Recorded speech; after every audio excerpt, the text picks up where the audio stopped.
Abra sua Bíblia em Mateus, capítulo 6, versículo 25. Deixa eu ver quanto tempo eu tenho. Perdi 5 minutos da minha palavra. 5 não, perdi mais, perdi. Era 9h35, perdi 20 minutos. Vou ter que voar agora. Coloquemos-nos em pé para fazer a leitura da palavra. Por isso, digo a vocês, não se preocupem com a sua vida, quanto ao que irão comer ou beber, nem com o corpo, quanto ao que irão vestir. Não é a vida mais do que o alimento, e não é o corpo mais do que as roupas? Observem as aves do céu, que não semeiam, não colhem, nem ajuntam em celeiros. No entanto, Pai de vocês que está no céu as sustenta. Será que vocês não valem muito mais do que as aves? Quem de vocês, por mais que se preocupe, pode acrescentar um côvado ao curso da sua vida? E por que se preocupam com o que vão vestir? Observem como crescem os lírios do campo.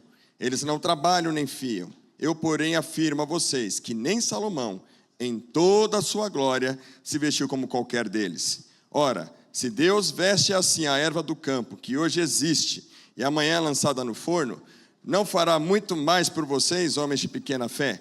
Portanto, não se preocupem dizendo, que comeremos, que beberemos, ou com quem nos vestiremos? Porque os gentios é que procuram todas estas coisas. O Pai de vocês que está no céu, sabe que vocês precisam de todas elas. Todos juntos. Mas busquem o reino de Deus e a sua justiça, e todas estas coisas lhe serão acrescentadas. Juntos. Portanto, não se preocupem com o dia de amanhã, pois o amanhã trará os seus cuidados. Basta ao dia o seu próprio mal. Pai, o vaso é de barro, é limitado, é pequeno.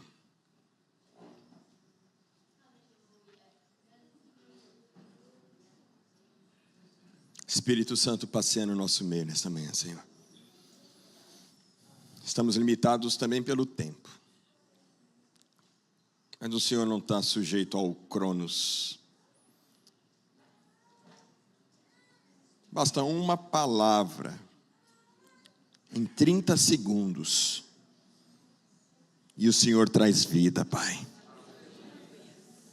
Queremos estar no Teu Kairós, ainda que limitado no Cronos. Que a Tua palavra viva, cumpra o propósito para o qual foi designada nesta manhã. Por Cristo Jesus, o Teu Filho. Amém. Pode se sentar.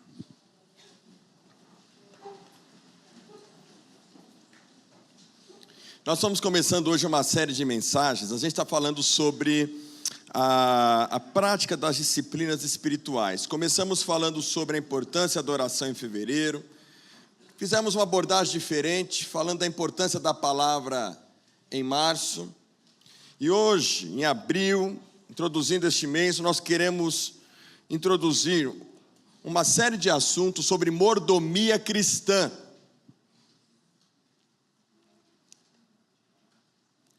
Porque elas vão servir de base para as outras séries de mensagens que também envolvem disciplinas espirituais. Quero fazer uma série em maio com o tema Detox. André e eu vamos fazer um detox essa semana aí. Está se preparando para um detox, que é tomar um shot de gengibre com canela de manhã e limão. Aí toma um suco verde, aí almoça, toda uma dieta, e quando é à noite é caldo. É para limpar o organismo, para você ficar filé, igual a Leila hoje, está filé, né, Leila? A gente estava olhando as fotos da Leila ontem, e falei, não, isso é montagem. Ela estava toda bochechuda assim, então, falei, não é você, Leila. Você acredita? Ela, não, sou eu sim. Eu falei, então manda para o doutor não, fala que deu certo.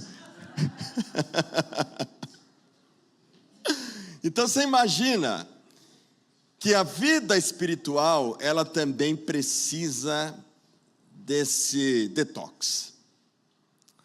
A gente vive uma era que conspira de alguma forma contra tudo que está relacionado a essa espiritualidade, essa vida com Deus.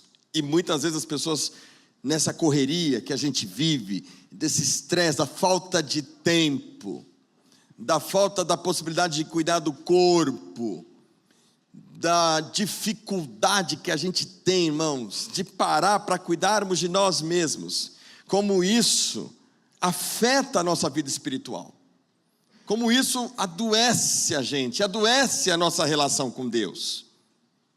E a gente precisa, urgentemente como igreja, como povo de Deus, ir na contramão, porque a gente observa, por exemplo, a cultura judaica. Os judeus podem ter todas as limitações, os defeitos, as dificuldades, mas eles seguem os princípios, eles guardam o sábado.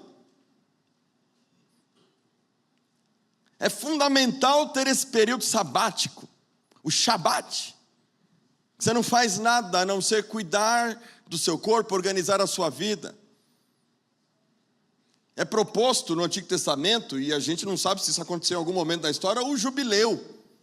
A cada 50 anos tem que deixar a terra descansar por um período e depender de Deus. A proposta das disciplinas espirituais, a proposta dessas práticas, o convite de Deus a gente vivenciar uma vida equilibrada, uma vida saudável, visa manter a gente conectado com o plano de Deus, de sermos pessoas realmente que são modelos, padrões. E eu me incluo nisso, irmãos. Eu sei aonde o calo aperta para mim. Eu sempre, quando eu estou com os pastores, eu digo o seguinte: eu sou um ativista em recuperação. Não tem o cara que é viciado em drogas, o cara que é viciado em bebida, o cara que é viciado enfim, futebol. Aí o cara precisa fazer um tratamento para ele romper com esse vício, com essa dependência e cuidar para que ele não volte a ser escravo dessas drogas que o destroem. O homem urbano, a mulher urbana, a gente aqui da sociedade, da cidade de São Paulo, do século 21, nós sofremos, e eu mais do que todos talvez, de um mal chamado ativismo. Porque a gente foi condicionado a pensar que tempo é dinheiro. E você tem que trabalhar e trabalhar muito. Temos que trabalhar sim. Temos que nos entregar, fazer as coisas. Mas o que é que está por trás? Qual é a motivação desse trabalho? Se a motivação do trabalho é o dinheiro somente per si, então a gente é escravo do dinheiro. Se a motivação é um problema emocional, quero provar o meu valor, então você é escravo de um problema emocional. O ativismo pode ter muitas raízes. Ou você quer provar o seu valor, ou você quer ampliar o seu valor de mercado, e você vive escravo disso, e isso adoece. Adoece porque te leva para um desequilíbrio na agenda, um desequilíbrio emocional, afeta a sua saúde. Como diz aí, você passa a vida inteira trabalhando para ganhar muito dinheiro, e aí você não dorme, você não come direito, você não se cuida. Aí quando você ficar velho, aí você agora fez a aposentadoria para cuidar daquilo que você não zelou ao longo dos anos. A grande questão é a seguinte: a nossa vida, a gente tem que encarar a nossa vida não como uma corrida de 100 metros. O cara que se prepara para uma corrida de 100 metros, acabou a corrida. Pá. Não dá para a gente disparar e sair de uma vez querendo fazer tudo. A nossa vida, ela tem que ser encarada, irmãos, como uma maratona. Maratona são 42 quilômetros, e o cara se prepara ao longo dos anos, correndo 2 quilômetros, 5, 10, 15, 20, até condicionar o corpo para que ele consiga terminar a corrida dos 42 quilômetros. Muita gente começa muito bem, como diz aquela expressão, né? Ele dispara igual um cavalo paraguaio.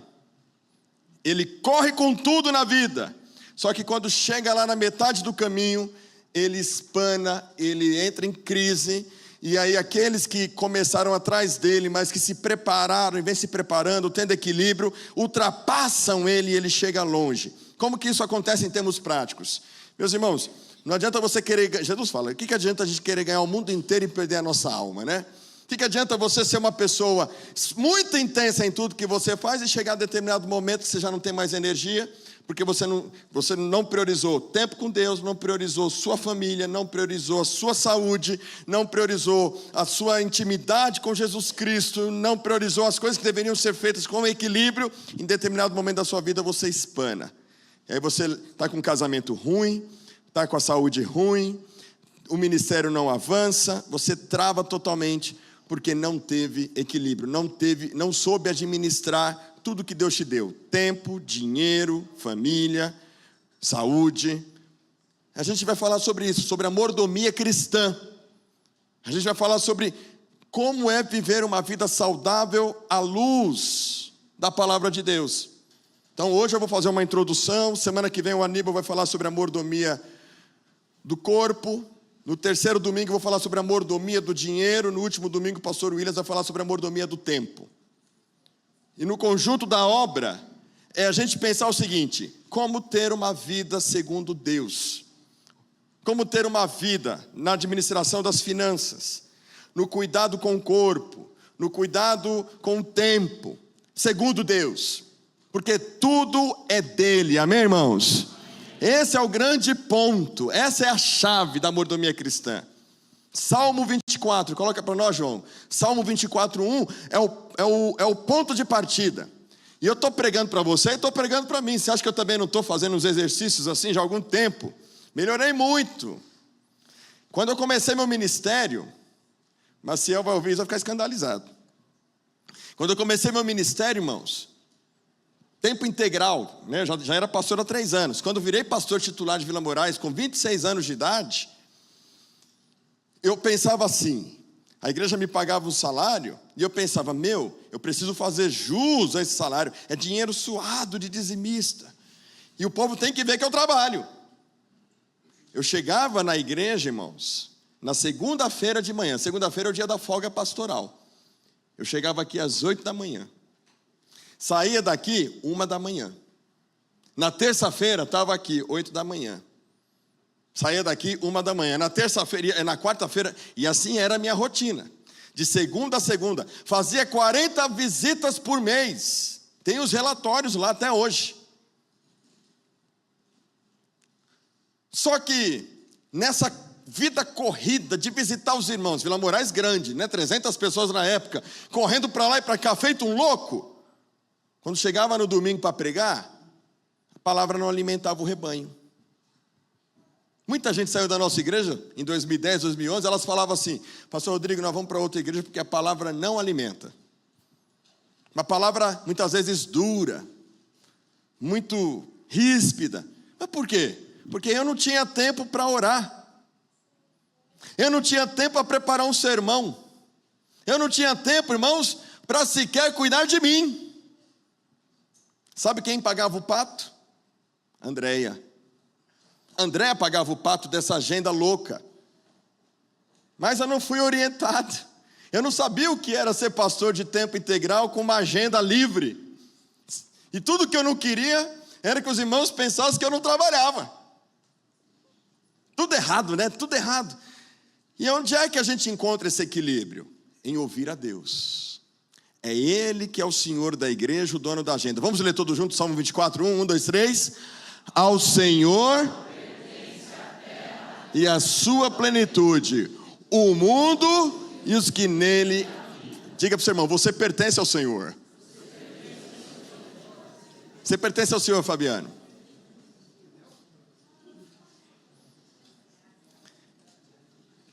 Como dizem cantares, a mulher falando do marido, e como a gente já cantou aqui também, tem uma canção sobre isso. Eu sou do meu amado e o meu amado é meu. Nós pertencemos ao Senhor. Se a gente não entender que tudo que somos e que fazemos pertence a Ele, daí vai vir o desequilíbrio. Porque a gente passa a administrar tudo que temos para o nosso próprio ego, e aí vem o desequilíbrio. Aí vem a confusão. Porque quem é que vai reger a maneira de administrar o tempo, os recursos, o ministério, o trabalho, a vida, a família? O meu ego. Não o que Deus quer que eu faça. Não com o equilíbrio e a saúde que vem em obedecer os princípios da palavra de Deus. A vida do reino, irmãos, é a vida na qual o súdito não faz a sua vontade, ele faz a vontade do rei. Nós somos do reino de Deus, Deus é o nosso rei. E esse rei que governa, ele quer nos levar a um estilo de vida totalmente na contramão dessa sociedade egoísta, dessa sociedade em que as pessoas não têm tempo. Não tem tempo para ter um casamento saudável, não tem tempo para a esposa, não tem tempo para os filhos. Por quê? Porque a gente não confia que tudo é dele. Porque a gente tem medo de deixar Deus governar e dizer: olha, hoje você não vai fazer Uber.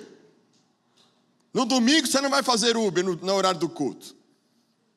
Você vai confiar que Deus vai prover nos outros dias. Porque quem sustenta você é o Senhor, você não vai matar o dia do Senhor. Você vai crer que Deus vai te dar a corrida do dia para suprir o de domingo. Você vai entender de ter uma vida simples. Puxa, eu vou viver de acordo com o que o meu pé alcança. Não vou além. Por quê? Porque eu tenho que ser grato a Deus quando eu tenho muito ou quando eu tenho um pouco, mas ao mesmo tempo ter dignidade. Porque tudo pertence ao... E tudo tem que refletir a vontade dele. Na maneira como eu administro o meu tempo, o meu dinheiro, colocando tudo no seu, como o pastor falou, tudo no seu devido lugar. Quando você quer fazer do seu jeito, não do jeito de Deus, não trabalhar suas motivações, suas emoções, não entender que tudo é dele, que tudo coopera para o bem daqueles que estão nesse propósito de ser como ele, aí a gente entra no sal. Aí a gente começa a ter confusão na administração do tempo. Aí a gente começa a entrar na crise das comparações. A gente começa a ter o coração de Asaf. Olha o ímpio, como ele prospera. Olha o corpo dele, ele é saudável, ele tem saúde. Olha como é a vida dele, olha como ele faz, tudo que ele faz prospera. Olha tudo que ele coloca a mão dele. E olha, ele não é crente, ele fala mal de Deus, ele não é dizimista, ele não é fiel a Deus, e dá tudo certo para ele. Porque você entra na crise das comparações. Porque você parou de entender que tudo pertence a Ele. Que Ele é o centro, Ele é a motivação. Aí você briga com Deus. Aí você fala: não, vou dar um passo de fé. Em nome de Jesus eu vou comprar esse carro.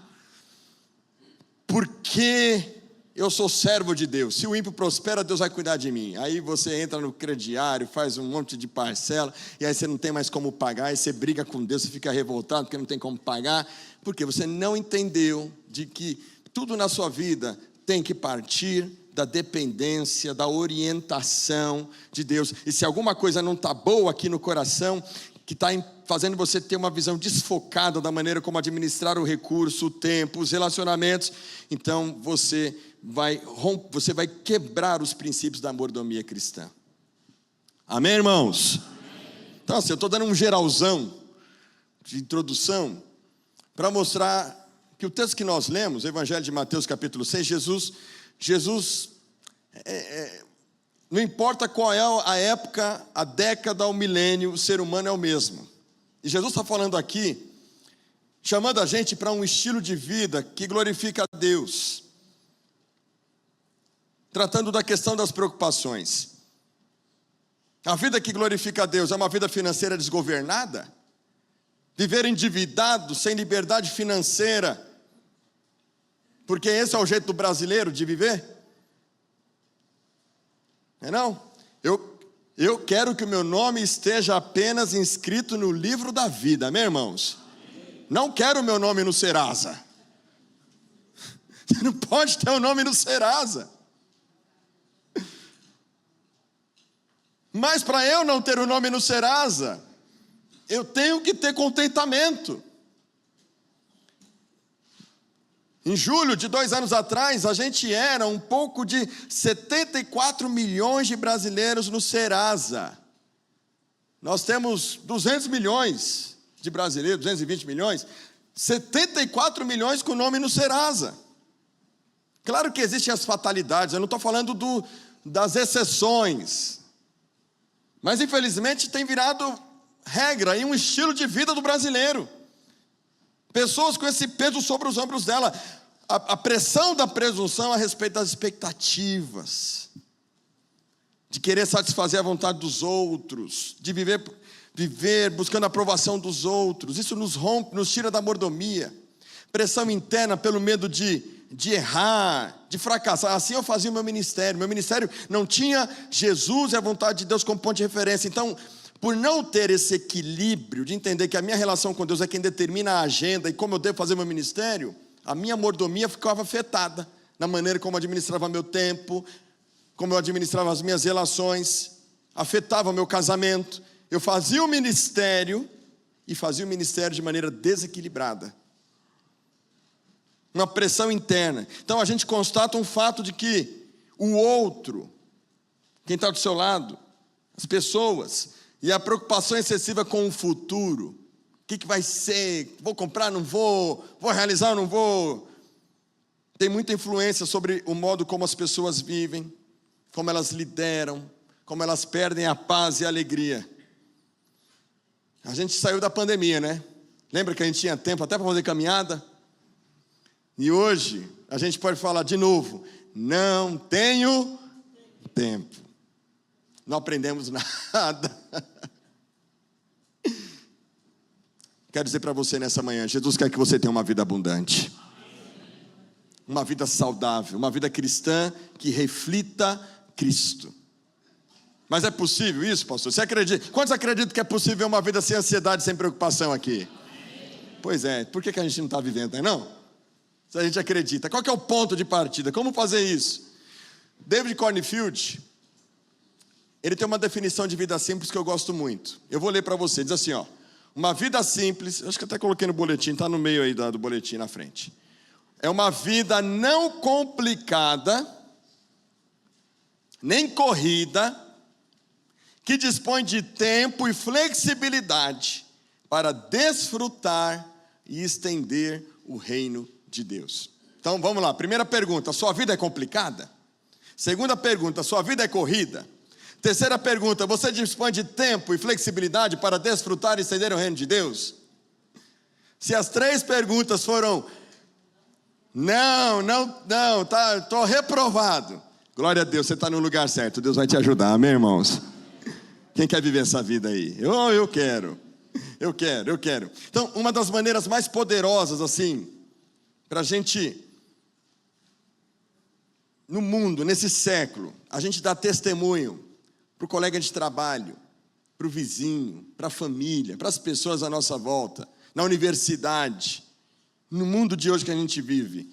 Uma das maneiras mais poderosas de darmos testemunho de que Jesus Cristo é o Senhor, no século 21, não é a gente falar, é as pessoas olharem para nós e ver essa serenidade.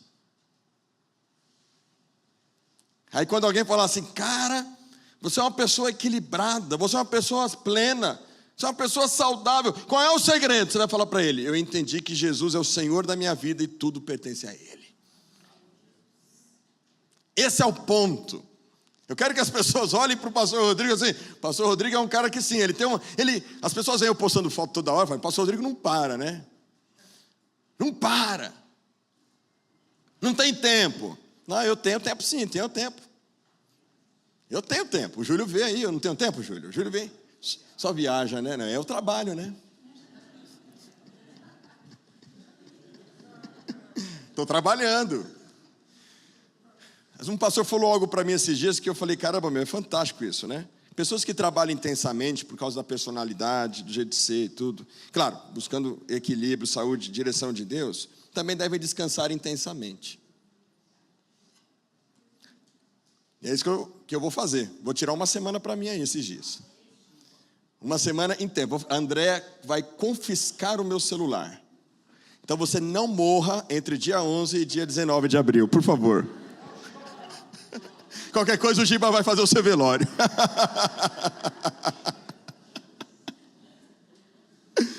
Como viver uma vida simples? Uma pessoa que vive uma vida simples, ela não é uma pessoa enrolada. Nem financeiramente, nem com o tempo. Ela não encavala a agenda para ter que ficar dando desculpa. Ficar falando que não tem tempo, que não dá certo. Ah, não, eu esqueci. Não. Ela vive uma vida simples, então ela tem uma fala confiável e ela é honesta, porque ela é saudável, porque ela é equilibrada. Sua palavra é sim, sim. Ela já não tem mais aquele receio do que as pessoas possam dizer. Ela sabe que a aprovação dela vem de Deus. Ela não precisa provar o status dela para ninguém. Ela não tem uma avidez por status, por posição. Isso aí desaparece, porque ela vive dentro da agenda de Deus. Ela não precisa mais de reconhecimento. Não precisa mais de aprovação.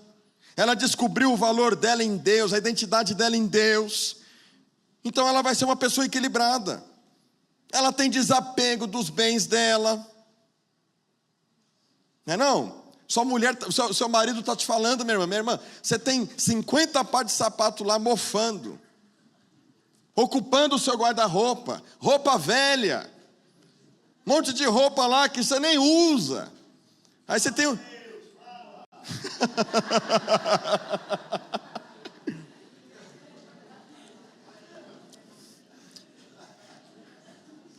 Vou te contar um segredo. OLX, desapega. Quem quer coisas novas na sua vida aqui? Amém. Tem que tirar o velho, irmãos. Tem que dar espaço para o novo. Desapega. Isso é mordomia. Não precisa fazer igual o meu avô, o pai do meu pai, né? O pai do meu pai só tinha 2 camisas. Você só tem 2 camisas também? Então vai ter mais. Meu avô era demais. Porque as bichas ficavam até rasgadas. De tão velha que era, e a gente queria, um monte de filho dando presente para ele só botava as velhas. Aí eu falava, mas avô, por que o senhor não usa as novas? Vô, por que você só tem 2 camisas? Aí eu falei assim, meu filho, eu só tenho um corpo. Para que eu quero mais? Não estou falando desse extremo, mas você ter contentamento é isso, ser grato. Jesus falou o que aqui em Mateus? Que a gente tem que ter contentamento. A preocupação vem por causa dos excessos, por causa da busca de aprovação, por causa da falta de contentamento. As preocupações vêm por não termos mordomia. Então desapega, minha irmã, ouve o teu marido aí. Mas vou te falar uma coisa, irmã, agora é a hora da irmã falar, fala Deus.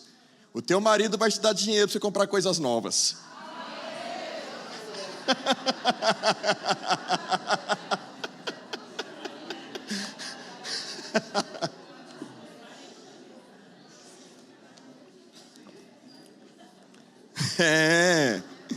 Não, é bom jogar o velho, mas é bom chegar o novo, não é não?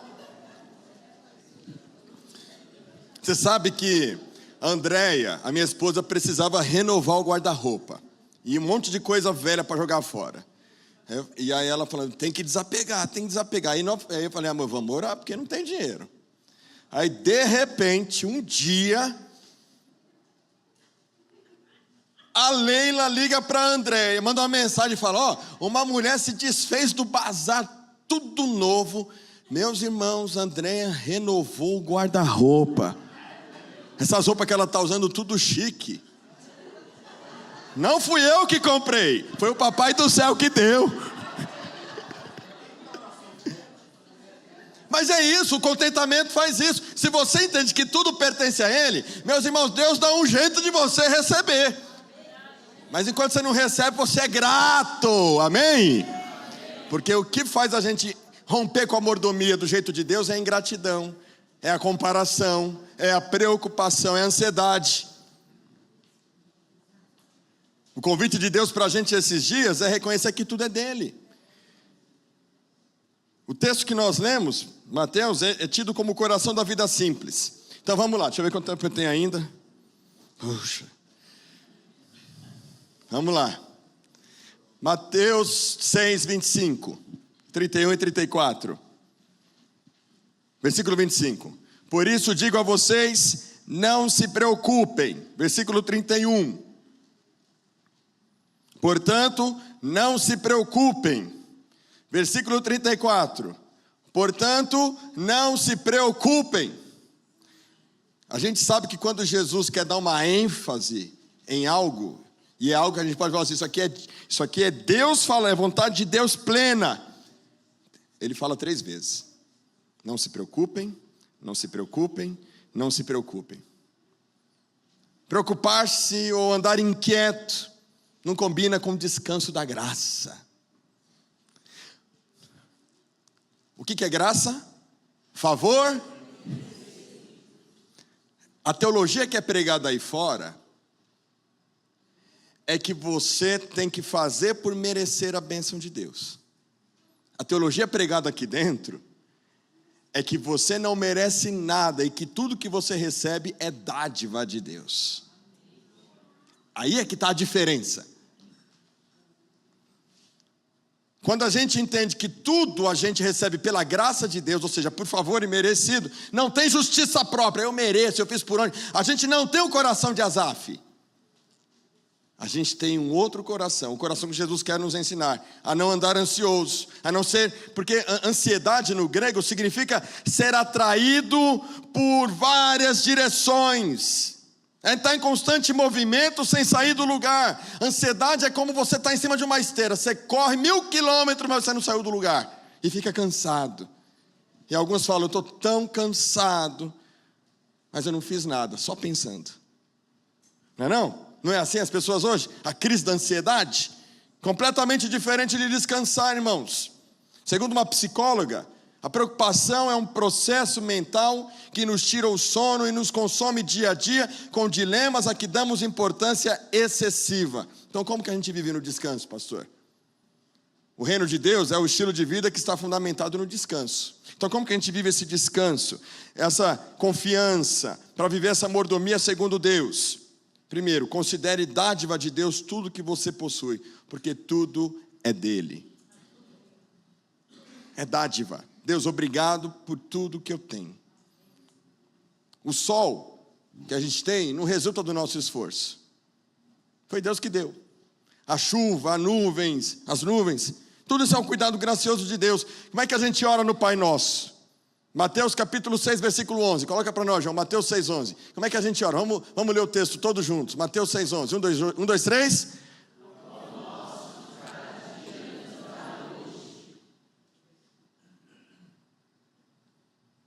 Quem é que te deu? Você percebe? Você vai trabalhar. É uma sinergia entre você e Deus. Mas o que tira a ansiedade, a preocupação, a inquietação, faz a gente viver essa mordomia, é compreender que quem provê é o Senhor. O povo de Israel não entendeu isso, né? O povo hebreu, quando saiu do Egito, Deus falou, vou mandar o maná para vocês todo dia, não guardem. No dia seguinte, o que eles fizeram? Guardaram, e aquela parte apodreceu. Vocês não entendem, vocês acumulam. Vocês não entendem que eu sou o provedor, que eu sou o sustento. Irmãos, é uma mudança de mentalidade, de coração. Se a gente quer viver de fato com a compreensão de que tudo é dele, porque isso afeta a nossa espiritualidade e gera ansiedade, depressão e transtornos emocionais.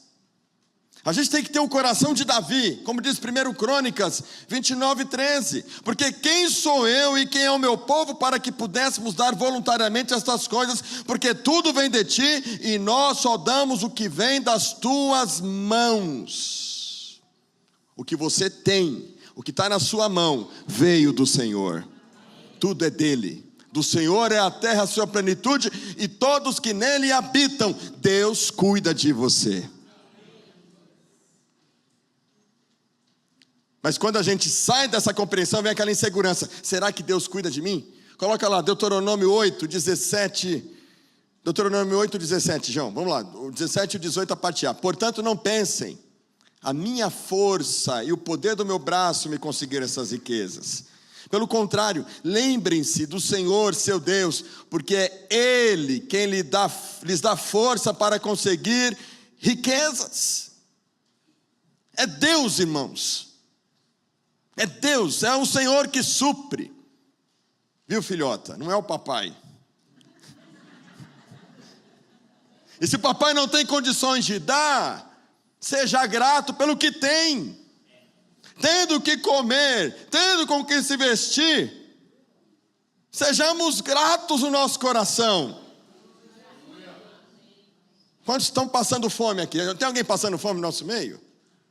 Se estiver passando, a gente tem um Ministério de Ação Social para te ajudar. Irmãos, eu já dependi de cesta básica. Isso não é vergonha, são as fases da vida. Já precisei pegar a cesta básica na igreja por 6 meses. Isso não diminui a minha dignidade. É o corpo cuidando de mim, é Deus me ensinando e me preparando para coisas maiores. E Deus, não foi assim que Deus fez com o profeta Elias? No tempo da seca, do deserto, Deus mandava o corvo. Aí agora imagina Elias revoltado com Deus. Esse corvo só traz filé mignon para mim todo dia. Não, irmãos, a gente tem que ser grato a Deus. Eu até orei esses dias, falei, Deus, eu tenho vontade de comer ovo. Não posso, me dá alergia. É verdade, não é frescura não. Aí eu orei, irmãos, de verdade, eu entendo que Deus me curou, porque esse dia eu fiz um teste, eu vou comer um monte de ovo. Não senti nada, falei, glória a Deus, eu não posso ter estômago de gente chique. Então, e o ovo, irmãos, é só nobre que come, não é não? Tô. Não, quantos querem ter contentamento no Senhor aqui, irmãos? Seja grato com o que você tem.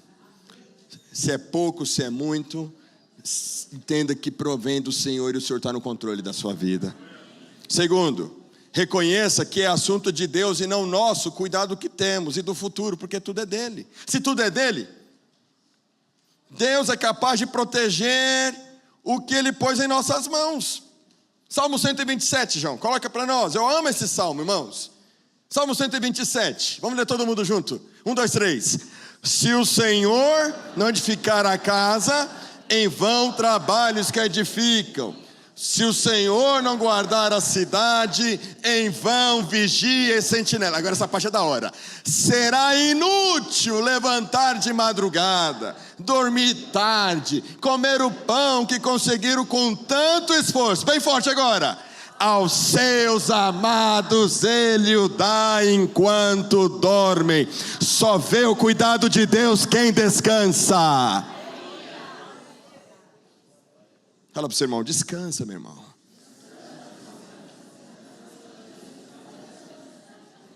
Com isso eu não quero dizer que você não vai fazer a sua parte. Meu tio Farias está aí? Está aí. Meu tio Farias tinha tanta fé em Deus, que a minha avó não aguentava mais ele em casa. Farias, vai procurar trabalho, Farias. E meu tio, mãe, Deus está preparando o trabalho, deixa Deus trabalhar. Deus não é teu empregado não, Farias, vai trabalhar, Farias. Fala, Deus. Hoje meu tio é um homem próspero, abençoa muitas pessoas. Se precisar de dinheiro, é só falar com ele no final do culto. Porque ele confia. E ele é generoso. Estou puxando sardinha não, mas é verdade. O segredo da prosperidade é fidelidade, generosidade e gratidão. Liberdade para confiar em Deus, trabalhar e confiar na provisão do Senhor.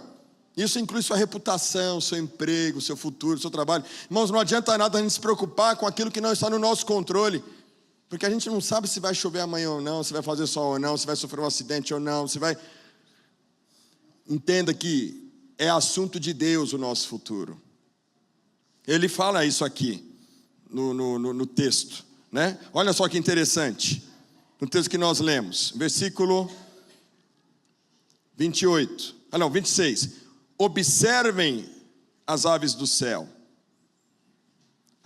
O verbo observar está no presente. Só observa quem está no presente. Quem está muito com a cabeça no futuro está ansioso. Quem está com a cabeça no passado está depressivo.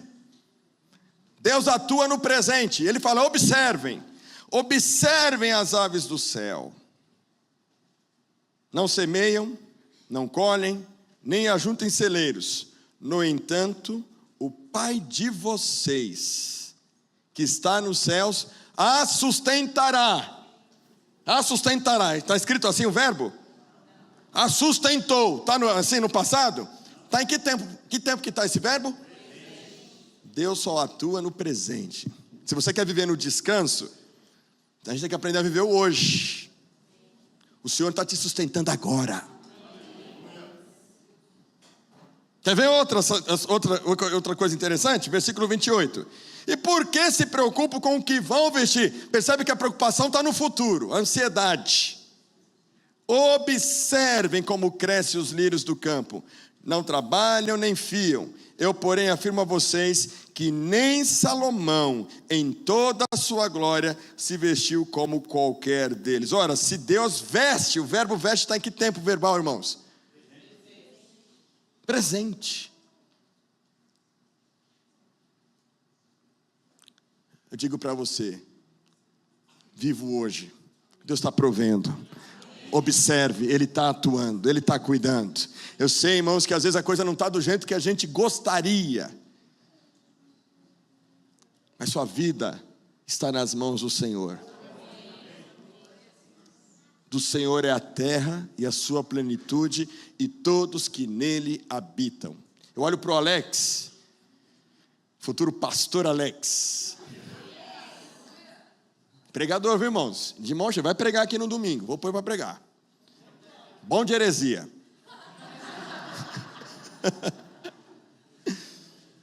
Alex vive sozinho. Perdeu a mãe aos 13 anos. Só tem um defeito, né? Deixa pra lá, não vou falar o defeito dele, não. Eu me comprometi a não falar mal de nenhum time. Vocês já podem imaginar.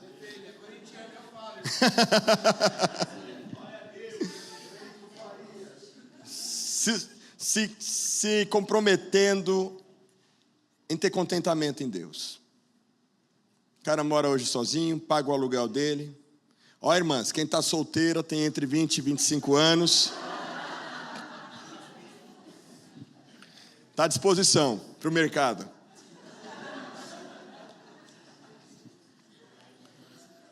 Esse menino ama a Bíblia. Eu chorei quando ele falou para mim que ele estava... E aí, toda vez que eu lembro, eu choro, cara. Que ele falou, vou fazer faculdade, pastor. Tinha tudo para dar errado.